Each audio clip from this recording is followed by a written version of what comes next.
আসসালামু আলাইকুম গাইস। আমি হাটে গেছিলাম, হাটে থেকে এই মাছটি কিনছি। দেখেন মাছটি কিন্তু অনেক বড়, মাছটি কিন্তু ওজন 3 কেজি। দেখেন অনেক বড় মাছ,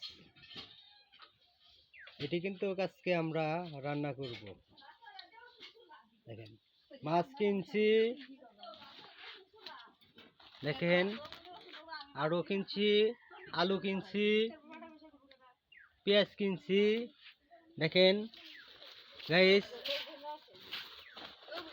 আজকে এগুলো আলু কিনা হয়েছে। এটি কি আলু আপনারা কমেন্টে জানাবেন, অবশ্যই কিন্তু কমেন্টে জানাবেন এটি কি আলু, কি আলু বলে আপনাদের ওখানে।